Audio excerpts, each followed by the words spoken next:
it's very important to have an approach to a patient who presents with imbalance or disequilibrium. This is a very common problem we encounter in our clinical practice, and there are cases in exams which present with ataxia, vertigo. So I thought I'll give you an approach to a patient with imbalance. So the important symptom is what is known as vertigo or dizziness. So uh, to call it a true vertigo, as we all know, vertigo is a illusion of movement or the movement of the self or the environment. So it has two components: impulsion, where the patient feels he is hurled at some place or pulled back at some place. Oscillopsia, a back and forward movement illusion. This is the sort of more severe form. Another version is dizziness, which is just lightheadedness, that light spinning inside the head, which you get it in syncope, pre-syncopal like situations where there is less blood supply to the brain. In contrast to that vertigo, there is a movement component, either the impulsion or oscillopsia. So, when we talk about vertigo, it's very important to differentiate peripheral from central vertigo. So, vertigo is peripheral when it's intermittent and severe, is characteristic of a peripheral vertigo, whereas central vertigo is often constant and usually less severe. Nystagmus is always present in peripheral vertigo. It's unidirectional but never vertical. Even if you do an upward gaze or a lowered gaze, the nystagmus is never vertical. It's always horizontal. That is characteristic of a peripheral vertigo. In central vertigo, the nystagmus may be totally absent. It may be unidirectional, bidirectional, or multidirectional. It may be vertical also. Hearing loss or tinnitus, because the peripheral apparatus, the vestibular nuclei and the eighth nerve is involved. So you can have hearing loss or tinnitus in peripheral vertigo, which is rarely present in central vertigo. Intrinsic brainstem or cerebellar lesions are obviously present in the central vertigo because of the spinothalamic tract and the brainstem nuclei being present. You may have dysarthria, dysphonia, dysphagia. You can have what is known as the upper motor neuron signs, spasticity. Everything may be present along with the central vertigo. So what is ataxia? Basically, the definition of ataxia is incoordination or clumsiness, which is not due to weakness. It may be vestibular, it may be cerebellar, or it may be peripheral. So this ataxia may involve the eyes. So ataxia of the eyes is nystagmus. Ataxia of the limbs is limb ataxia. Ataxia of the trunk, as we all know, is truncal ataxia. Speech is dysarthria. The stance is typical with a broad-based stance, and gait is lurching gait. So cerebellar ataxia. What are the characteristics of cerebellar ataxia? As we know, the cerebellum is a body in the posterior fossa with a midline vermis and the hemispheres. So there is a vermis, there is a paravermis, and the hemispheres. So the vermis is does the performance of execution, whereas the hemispheres do the function of planning. So both of them have gray matter, white matter, deep nucleus, and each of them performs a different function. The vermis and the paravermis is for execution of actions, that is coordination of movements, and this hemispheres is for planning. The different cells are involved in the planning. The decision is taken by the cerebral cortex, but the connections between the cerebral cortex and the cerebellar hemispheres. So the planning part, the architecture part is done by the hemispheres, the execution part is done by the vermis. So what are the signs and causes of affection of the different parts of the cerebellum? So the midline vermis and paravermis is involved. There is nystagmus, there is dysarthria, there is head and neck titubation, and there is gait ataxia. So midline lesions are usually involved in tumors and multiple sclerosis. So superior vermis, the part just above the vermis, is involved in gait, most commonly affected in alcoholics. So you get a gait ataxia. Causes are wernicke's, encephalopathy, alcoholic cerebellar degeneration, tumor, and multiple sclerosis.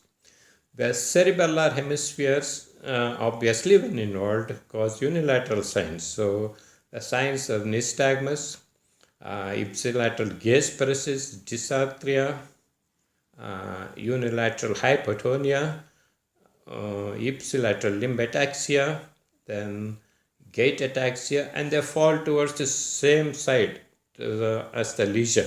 That's the characteristic of cerebellar lesions. They fall to the same side. So it can be involved, the hemispheres can be involved when there is an infarction, when there is an hemorrhage, when there is a tumor, and there is multiple sclerosis. So next you have a pan-cerebellar involvement where both the vermis and the paravermis and the hemispheres, everything is involved. So that's classically what do you get? You get nystagmus, you get bilateral gaze paresis, you have dysarthria, you have bilateral hypotonia, bilateral limb ataxia, and gait ataxia.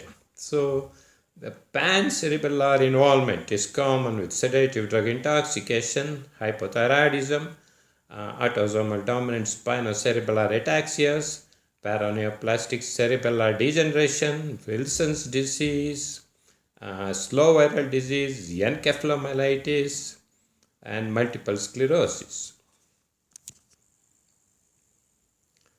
So the most important point clinically is to differentiate cerebellar from vestibular from sensory ataxia. So intention tremor. So when you do the finger nose test, well, in the starting of the movement and when you are about to touch the nose, the tremors, what you get, that is intention tremors.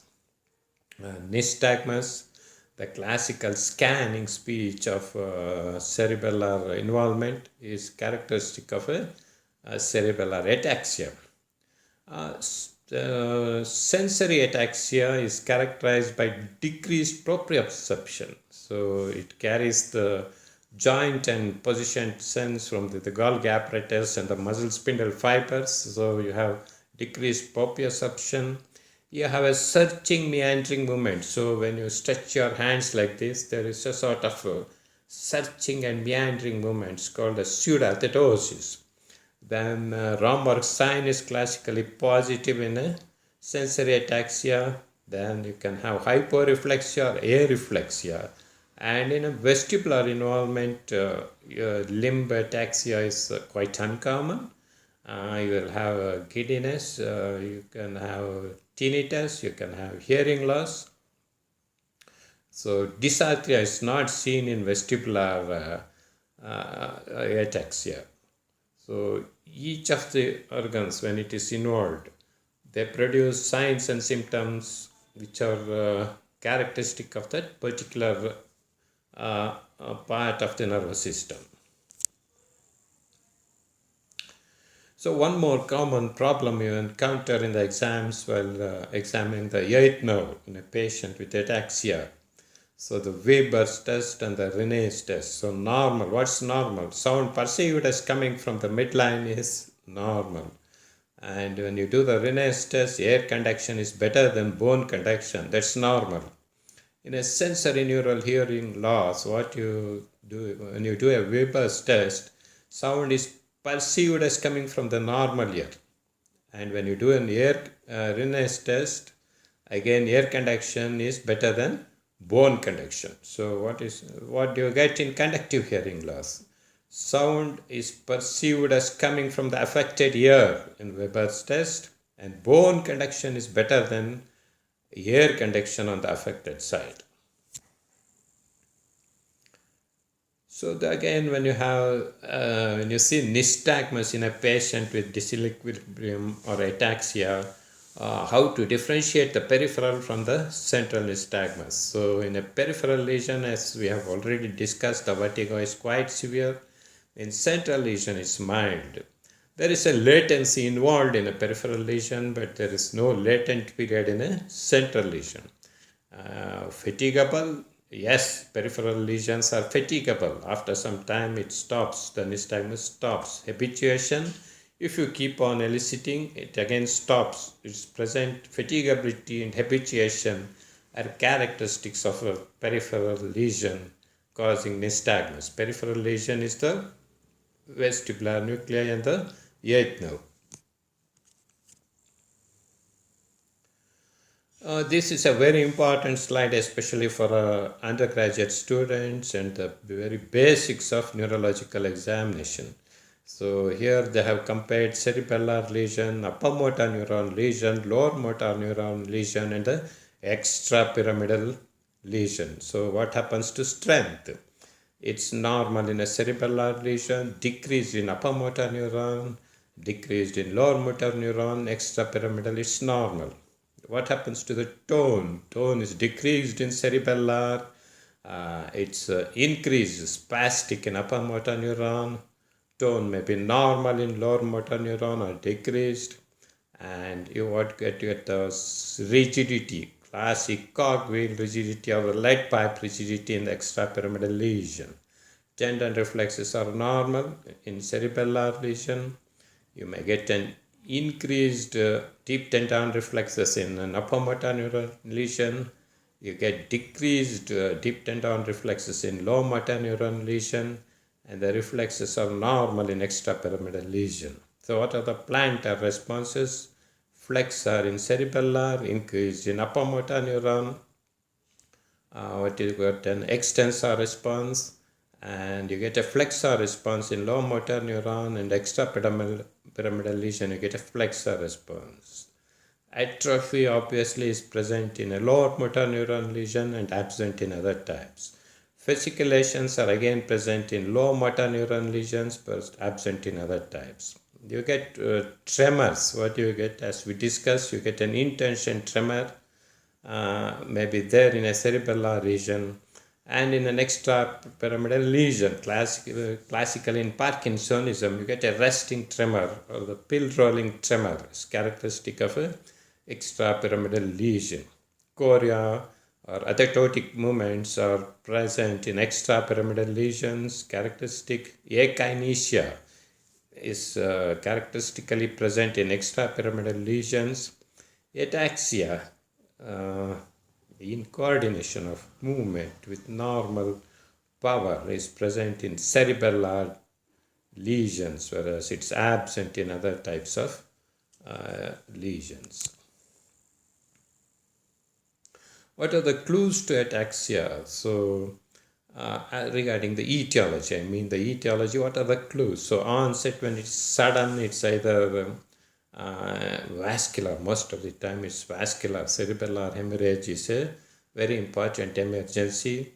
You can get an episodic ataxia, which is classical of transient ischemic attack. BPV, Meniere's disease, vestibular migraine. You get an episode which lasts for some time and reverts to normal. Chronic progressive ataxia over weeks to months is common with nutrition and toxic, especially B12 deficiency. Ataxia lasting for months to years is classical of degenerative diseases, the prototype of which is spinocerebellar ataxias. So the medical history, how is it important? So sensory symptoms, classical of B12 deficiency, classical of the tabes dorsalis in syphilis, and in the cerebellum, history of tumor elsewhere, and causing a paraneoplastic syndrome, hypothyroidism, history of hypothyroidism, which can involve the cerebellum, and the tumor of the cerebellum, which can cause headache, vomiting. And if there is a history of alcohol, sedative drug abuse, and phenytoin, that can affect the vestibulum or the cerebellum and cause ataxia. So medical history is very important. So then when you do a general physical examination, orthostatic hypotension, to differentiate it from dizziness, where the common cause of dizziness is an orthostatic hypertension, either due to drugs or volume depletion. The skin gives important clues. So telangiectasia is a very common classical condition. The dry and coarse skin of hypothyroidism, and the Kiev ring in the eyes, which suggests Wilson's disease. Then the skeletal abnormalities like the pes cavus and kyphoscoliosis, which are characteristic of Friedreich's ataxia. So mental status examination, how is it important? Acute confusion, it's characteristic of alcoholic state or a sedative abuse. Dementia, which is quite common in cerebral SCA scars, it's very important because it's a multi-system disorder. You can have dementias. And amnesia, classically in an alcoholic, causing ataxia. So there may be amnesia as part of an encephalopathy.